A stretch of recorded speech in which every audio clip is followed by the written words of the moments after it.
Hi, welcome to this episode of The Daily. My name is Brendan Malone. Well, last week the latest New Zealand abortion statistics were released to the year ending December 2015, and they paint some very interesting pictures.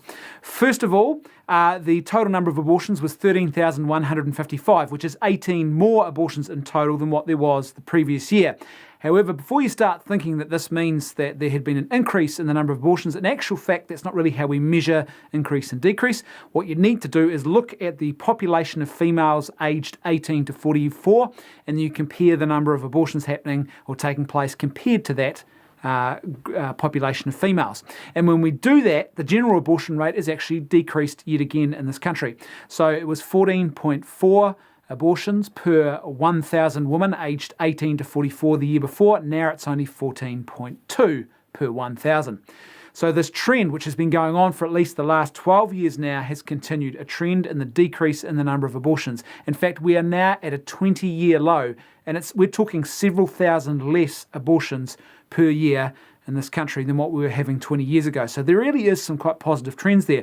What else is also really interesting, I think very exciting and really awesome about these statistics, is the fact that the two youngest age groups of females are the 20 to 24-year-olds and the 15 to 19-year-olds.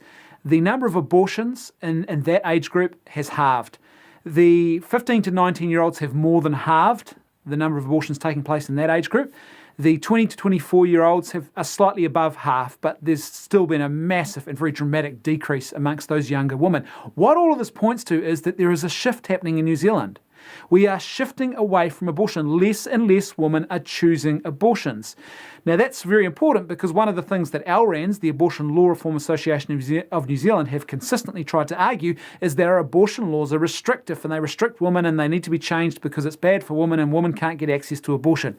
Well, it's pretty hard to argue that when we are now at a 20-year low for the number of abortions. Now, before you might be tempted to think, well, maybe you're at a 20-year low because those women can't get access to abortions because your abortion laws are so restrictive. Two important points. Number one, the abortion laws have not changed in this country since the late 70s when they were implemented, so there has been no reason for them to all of a sudden become more restricted in that way. Secondly, and more importantly, if it is true that there has been this massive restriction going on, then according to ALRANZ, there should have been a dramatic increase in the number of female deaths from backstreet abortions, or certainly a lot of harm would have been done to women because they would have sought out alternative, illegal, risky abortions instead. Well, that hasn't happened. So clearly what's happening is more and more women are choosing not to have abortions in this country. There is a shift towards a more pro-life position, away from a pro-abortion, pro-choice position, which I think is a really exciting and very, very encouraging trend. The other interesting figure sort of buried in it here is the number of complications. Now, the reason I bring this up is because people often make the argument that abortion is no more risky or no more harmful to a woman than having a tooth pulled. People literally try and make that kind of argument.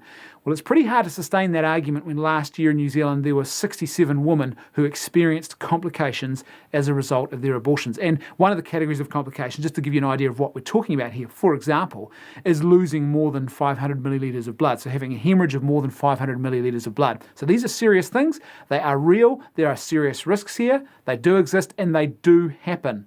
And it's important, I think, not to downplay those serious risks, among other things, and pretend that they don't exist just to suit a particular ideology. Now, lastly, and I think this is really quite interesting when you talk about abortion in the global sort of sense, is that you'll often hear people making the argument that really the primary driver for abortion is poverty and monetary related issues. So income, people who are struggling with financial issues, that drives up the abortion rate. So you shouldn't really focus on abortion laws and trying to, I guess, focus on the ethics of abortion. Instead, you should focus on the economic drivers. Now, there's no doubt economic drivers do play a part. However, our abortion statistics in this country really do pour a lot of cold water on that particular argument. Why? Well, 20 years, we are now at a 20-year low for the number of abortions taking place in this country, yet it is pretty easy to see and to show that economic conditions for a lot of communities in this country are more difficult than they have been ever in the last 20 to 30 years in this country.